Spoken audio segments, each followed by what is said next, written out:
അർജുൻ്റെ ബർത്ത്ഡേ ഞാൻ മറക്കുമോ? അനു ചോദിച്ചു. ഹേയ്, പ്രത്യേകിച്ചൊന്നുമില്ല. എനിക്ക് അവന് വേണ്ടി ഒരു ഡ്രസ്സ് എടുക്കണം. നീ വന്നിട്ട് എടുക്കാമെന്ന് വിചാരിച്ചിരിക്കുകയായിരുന്നു, ജാൻവി പറഞ്ഞു. അതിനെന്താ, ഇന്ന് തന്നെ പോകാലോ. അദ്രുവിനെ കറങ്ങാനൊക്കെ കൊണ്ടുപോയിട്ട് ഒത്തിരി ആയില്ലേ. വൈകിട്ട് അജീഷേട്ടൻ വരും. എന്നിട്ട് നമുക്ക് 4 പേർക്കും കൂടി അദ്രുവിന് പിറന്നാൾ ഡ്രസ്സും വാങ്ങി അവനെ ബീച്ചിലൊക്കെ ഒന്ന് കറക്കിയിട്ട് കൊണ്ടുവരാം, അനു പറഞ്ഞു. ആഹാ, ചേട്ടായി വരുന്നുണ്ടോ? ജാൻവി ചോദിച്ചു. പിന്നെ അജീഷേട്ടൻ പെങ്ങടെ കൊച്ചിൻ്റെ ബർത്ത്ഡേ വലിയ കാര്യമായി ആഘോഷിക്കാതിരിക്കുമ്പോഴാ. എന്തായാലും ഇന്ന് നമുക്ക് അടിച്ചു പൊളിക്കാം. ഇവിടെ ഇപ്പോൾ എൻ്റെ മോനുമായി സുഖമായി ജീവിക്കുന്നത് നീയും ചേട്ടായിയും കാരണമാണ്. ഇത്രത്തോളം നിങ്ങളുടെ സ്നേഹവും കരുതലും ലഭിക്കാൻ എന്തു ഭാഗ്യമാണ് ഞാൻ ചെയ്തത്, ജാൻവി ചോദിച്ചു. മുഴുവൻ പറഞ്ഞു തീർക്കാൻ ജാൻവിയെ അനു സമ്മതിച്ചില്ല. മതിയടി അവിടെ സെൻറ്റിമെൻറ്റ്സ്. നീ ശരിക്കും ഞങ്ങളുടെ കൂടപ്പിറപ്പാ, ജാൻവിയെ കെട്ടിപ്പിടിച്ചുകൊണ്ട് അവൾ പറഞ്ഞു. പുറത്ത് കാറിന്റെ ശബ്ദം കേട്ട് അകത്ത് കളിച്ചുകൊണ്ടിരുന്ന അപ്പുമോൾ തൻ്റെ കയ്യിലിരുന്ന കളിപ്പാട്ടം വലിച്ചെറിഞ്ഞ് വെളിയിലേക്ക് ഓടി. കാറ് നിർത്തി ഡോറ് തുറന്നു വരുന്ന ആളെ കണ്ട് പപ്പ എന്നും വിളിച്ച് അപ്പു ഓടിപ്പോയി അയാളെ കെട്ടിപ്പിടിച്ചു. അപ്പുവിനെ അമിത വാത്സല്യത്തോടെ അയാളെടുത്ത് നെറ്റിയിൽ ചുണ്ടുകൾ ചേർത്തു. പെട്ടെന്ന് തന്നെ അപ്പു അയാളുടെ താടിയിൽ പിടിച്ചു വലിച്ച് കണ്ണുരുട്ടി കാണിച്ചു. അവളുടെ കാട്ടിക്കൂട്ടൽ കണ്ട് ചിരിക്കുകയാണ് അയാൾ. എന്തടാ പൂസേ, പപ്പയുടെ താടി പിടിച്ചു വലിച്ച പപ്പയ്ക്ക് വേദനിക്കില്ലേ വാവേ എന്ന് അയാൾ പറയുന്നത് കേട്ട് അവൾ പെട്ടെന്ന് തന്നെ അവൻ്റെ താടിയിൽ തൻ്റെ കുഞ്ഞിക്കൈ കൊണ്ട് തടവി കൊടുത്തു. എന്നിട്ട് ചോദിച്ചു, ശരിക്കും വേദനിച്ചോ പപ്പേ? അപ്പുമോൾ കൊഞ്ചിച്ചു ചോദിച്ചു. അവളുടെ വിതുമ്പിക്കൊണ്ടുള്ള ആ ചോദ്യം അവന് മനസ്സിലായി. തനിക്ക് നൊന്തു എന്ന് പറഞ്ഞത് അപ്പുവിന് ശരിക്കും വിഷമമായെന്ന്. ശരിയാണ്, അപ്പുവിൻ്റെ തൻ്റെ പിടിവാശിയും ദേഷ്യവും ഒക്കെയുണ്ടെന്ന് സിദ്ധു പറഞ്ഞത്. നോവുന്നത് സഹിക്കാൻ കഴിയാത്ത അവളുടെ അമ്മയുടെ സ്വഭാവവുമുണ്ട് പൂസിന്. അതു മനസ്സിലോർത്ത് അവൻ അങ്ങനെ നിന്നു. അപ്പുവിൻ്റെ പപ്പ എന്ന ചിണുങ്ങലാണ് അവനെ ഉണർത്തിയത്. ആടാ വാവേ, പപ്പയ്ക്ക് വേദനിച്ചില്ല കേട്ടോ, കരയല്ലേ വാവേ എന്നും പറഞ്ഞ് അവൻ അപ്പുവിനെ ആശ്വസിപ്പിക്കാൻ ശ്രമിച്ചു. നീ വന്നോടമാടാ, നിന്റെ കയ്യിലുള്ള കുട്ടിപ്പിശാച്ച് എന്നെ ഒരു പരുവാക്കി, സിദ്ധാർത്ഥ് വെളിയിലേക്ക് വന്ന് പറഞ്ഞത് കേട്ട് അപ്പു സിദ്ധുവിനെ നോക്കി പേടിപ്പിച്ചു. സിദ്ധു, എൻ്റെ കൊച്ചിനെ വല്ലതും പറഞ്ഞാടല്ലോ നിന്നെ ഞാൻ എന്നും പറഞ്ഞ് സിദ്ധുവിനെ തല്ലാൻ അവൻ കളിയാലെ കയ്യോങ്ങി. അത് കണ്ട് അപ്പു കൈകൊട്ടി ചിരിച്ചു. തന്തയും മോളും കൂടെ ഇനി എൻ്റെ തലയിലോട്ട് കയറും, സിദ്ധു പറഞ്ഞു. പരിഭവിക്കാതടാ സിദ്ധു, എൻ്റെ മോള് നിന്നെ ഒത്തിരി ബുദ്ധിമുട്ടിച്ചോടാ. എന്താടാ ഇത്, ഞാൻ തമാശയ്ക്ക് വെറുതെ പറഞ്ഞതല്ലേ. അങ്ങനെയൊക്കെ പറഞ്ഞെന്ന് കരുതി അവൾ എൻ്റെയും കൂടി കുഞ്ഞല്ലേടാ, സിദ്ധു പറഞ്ഞു. ഇനി എന്താ നിന്റെ പ്ലാൻ, സിദ്ധാർത്ഥ് വീണ്ടും അയാളോട് ചോദിച്ചു. ഞാൻ എൻ്റെ മോളുടെ അമ്മയെ കണ്ടുപിടിച്ച് കൊണ്ടുവരൂടാ. എനിക്ക് നഷ്ടമായ മാതൃസ്നേഹം എൻ്റെ കുഞ്ഞിന് ഇനിയും നഷ്ടപ്പെട്ടുകൂടാ. എല്ലാ സ്ത്രീകളും സ്വന്തം കാര്യം മാത്രം നോക്കുന്ന സ്വാർത്ഥതയാണെന്നുള്ള എൻ്റെ ചിന്തയാണ് ഈ പ്രശ്നങ്ങൾക്കെല്ലാം കാരണം. എന്നാൽ അവൾ എൻ്റെ ജീവിതത്തിൽ കടന്നു വന്നപ്പോൾ തന്നെ അവൾ എൻ്റെ ആ ചിന്തകളെല്ലാം അകറ്റിയതായിരുന്നു. പക്ഷേ അത് അവളോട് അംഗീകരിക്കാൻ എൻ്റെ ഈഗോ സമ്മതിച്ചില്ല. അതാണ് ഈ പ്രശ്നങ്ങളെല്ലാം ഉണ്ടായത്. ഇനിയും വൈകിക്കൂടാ. എനിക്ക് ഞാൻ നഷ്ടപ്പെടുത്തിയതിൻ്റെ വില ഇപ്പോഴാണ് മനസ്സിലാകുന്നത് സിദ്ധു എന്നും പറഞ്ഞ് അവൻ സിദ്ധുവിൻ്റെ കൈ കൂട്ടിപ്പിടിച്ചു. നിന്നോട് ഞാൻ അന്നേ പറഞ്ഞതല്ലേ എല്ലാം അവളോട് തുറന്നു പറയാൻ, നീയല്ലേ സമ്മതിക്കാതിരുന്നത്. എന്തായാലും നിന്റെ ആഗ്രഹം പോലെ തന്നെ എല്ലാം നടക്കട്ടെ, സിദ്ധു പറഞ്ഞു. അജിപ്പ എന്നും വിളിച്ച് അദ്രു അജീഷിൻ്റെ അടുക്കലേക്ക് ഓടി. അജിപ്പ വിജയായിരുന്നു എന്ന് കൊഞ്ചി പറയുന്ന അദ്രുവിനെ അജീഷ് എടുത്ത് മടിയിലിരുത്തി. ഞാൻ അദ്രുവിനെ കാണാനല്ലേ ഇപ്പോൾ വന്നത്, നമുക്കിന്ന് ബീച്ചിൽ പോകാമല്ലോ, അജീഷ് പറഞ്ഞു. അജിപ്പ നമ്മൾ ബീച്ചിൽ പോവോ, അദ്രു ചോദിച്ചു. അതേലോ അദ്രുവേ, അനുവും പറഞ്ഞു. മതി, ചേട്ടായി ചായ കുടിക്കട്ടെ, നീ ഇങ്ങനെ ചേട്ടായി ശല്യപ്പെടുത്തത് കണ്ണാ, ജാൻവി പറഞ്ഞു.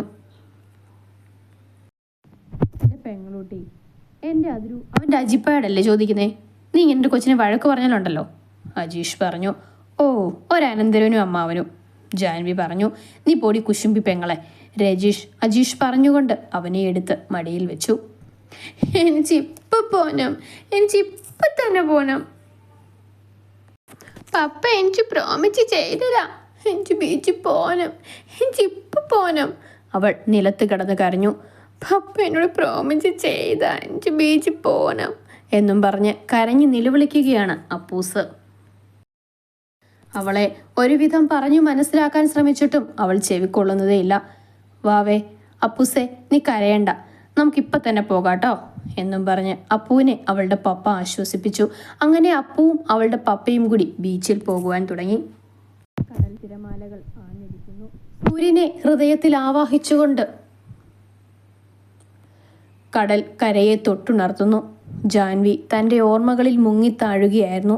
തൻ്റെ പരീക്ഷണകാലം അവളുടെ കണ്ണുകളെ ഇറനണിയിച്ചു. തൻ്റെ തോളിലേറ്റ കരസ്പർശമാണ് ജാൻവിയെ തൻ്റെ ഓർമ്മകളിൽ നിന്നും ഉണർത്തിയത്. ജാൻവി, അനു വിളിച്ചു. എന്താടാ? ജാൻവി തൻ്റെ കണ്ണുനീർ തുടച്ചുകൊണ്ട് ചോദിച്ചു. ജാൻവി, ശരിക്കും നിന്റെ ഈ കണ്ണുനീരിൻ്റെ കാരണം എന്താ? അനു ചോദിച്ചു. ഏയ് ഒന്നുമില്ല, ഞാൻ പഴയ ഓരോ കാര്യങ്ങൾ ഓർത്ത് കറങ്ങി നിറഞ്ഞതാ എന്നും പറഞ്ഞ് ജാൻവി ചിരിക്കാനായി ശ്രമിച്ചു. എന്തിനാ ജാൻവി ഈ നുള്ളിൽ കരഞ്ഞുകൊണ്ട് നീ ഇങ്ങനെ എൻ്റെ മുമ്പിൽ ചിരിക്കുന്നത്? നിന്നെ ഞാൻ കാണാൻ തുടങ്ങിയത് ഇന്നും ഇന്നലെയൊന്നും അല്ലല്ലോ. വർഷം 3 എന്നിട്ടാണോ നീ എൻ്റെ അടുത്ത് കള്ളം പറഞ്ഞത്? അനു ചോദിച്ചു. അനു, ഞാൻ കടന്നു വന്ന വഴികൾ ഓർത്തു നിന്നതാ. ശാന്തമായ കടൽ പോലെ ജീവിതം മുൻപോട്ട് പോയപ്പോഴാണ് അതിനിടയിൽ ആ ശാന്തതയെ തകർത്തുകൊണ്ട് അതിശക്തമായ ഒരു കാറ്റ് അഞ്ഞടിച്ചത്. ആ ചുഴലിക്കാറ്റിൽപ്പെട്ട് ഞാൻ കുറച്ചുനാൾ നട്ടം തിരിഞ്ഞു. പക്ഷേ ആ കാറ്റിൻ്റെ ശക്തിയിൽ എന്നിൽ എത്തിപ്പെട്ട പല വിലപിടിപ്പുള്ള രത്നങ്ങളും ഉണ്ട്.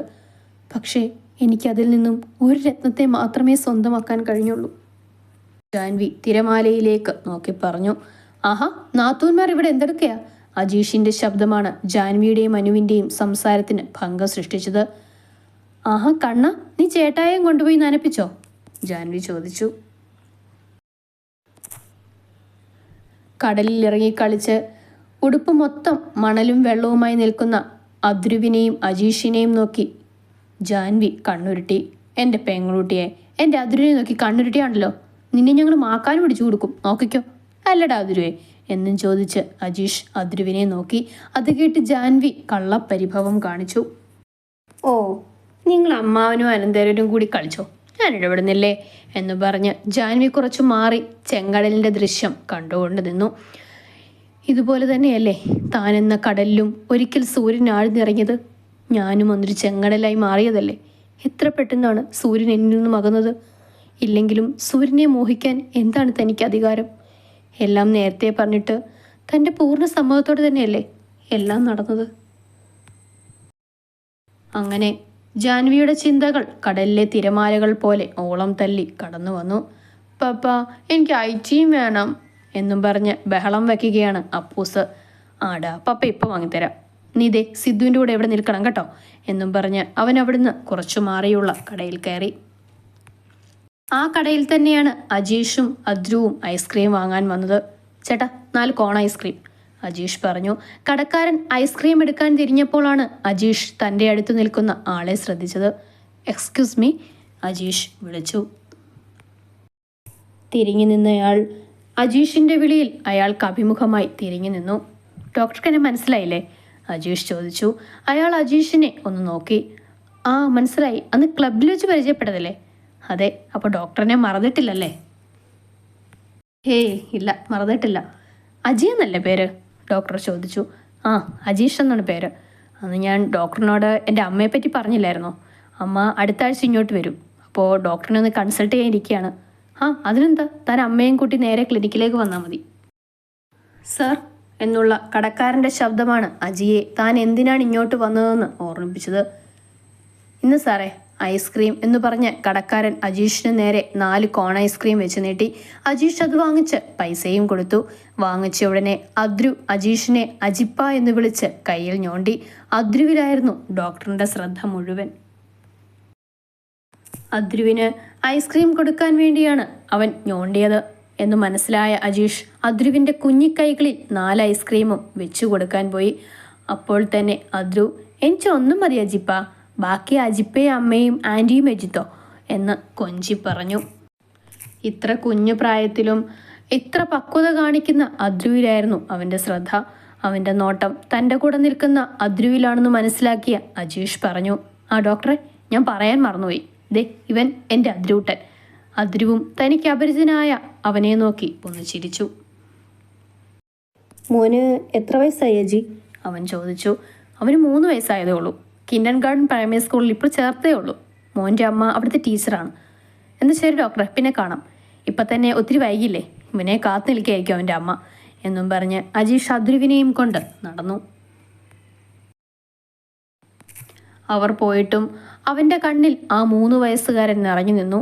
ഇതേ പ്രായമുള്ള തൻ്റെ മകളായിരുന്നു ഇപ്പോൾ അവൻ്റെ സ്ഥാനത്തെങ്കിൽ ആ 4 ഐസ്ക്രീമും കൊടുക്കുന്നതിന് മുൻപേ തന്നെ തട്ടിപ്പറിച്ചേനെയെന്ന് അവൻ ഓർത്തു. പപ്പ, അപ്പൂസ് വിളിച്ചു. എന്തോ? നാളെ പപ്പ സ്കൂളിൽ കൊണ്ടുവിടുവോ? അപ്പു ചോദിച്ചു. ആ മോളെ, നാളെ തൊട്ട് പപ്പയെ സ്കൂളിൽ കൊണ്ടുവിടുന്നത് കേട്ടല്ലോ. സത്യം? സത്യവടവാവേ, നാളെ മോളുടെ ബർത്ത്ഡേ അല്ലേ, നമുക്ക് നല്ല പുതിയ ഡ്രസ്സൊക്കെ ഇട്ട് സുന്ദരിയായിട്ട് പോകാം കേട്ടോ. നാളെ മോളുടെ ബർത്ത്ഡേ ആണോ പപ്പ? കണ്ണും വിടർത്തി ചുണ്ടും കൂർപ്പിച്ച് ചോദിക്കുന്ന അപ്പുവിനെ കണ്ടവന് അമിത വാത്സല്യം തോന്നി. അവൻ്റെ മനസ്സിൽ മറ്റൊരു രൂപം കടന്നു വന്നു. നിഷ്കളങ്കയായ ഒരു പാവം തൊട്ടാവാടി പെണ്ണ്. പുതിയതായി എന്ത് കണ്ടാലും തൻ്റെ കണ്ണുകൾ വിടർത്തി ചുണ്ടു കൂർപ്പിച്ച് അതിശയത്തോടെ നോക്കി നിന്നിട്ടുള്ള തൻ്റെ പ്രിയപ്പെട്ടവൾ. ഒരു കാലത്ത് താൻ തട്ടിക്കളഞ്ഞ ദേവത. അദ്രുവേ, എഴുന്നേക്കട കണ്ണാ. കണ്ണു ചിമ്മി തുറന്ന് അദ്രു അവൻ്റെ അമ്മയെ നോക്കി ചിണുങ്ങി. കണ്ണ എഴുന്നേക്ക്, നമുക്കിന്ന് അമ്പോച്ചിയെ കാണാൻ പോണ്ടേ?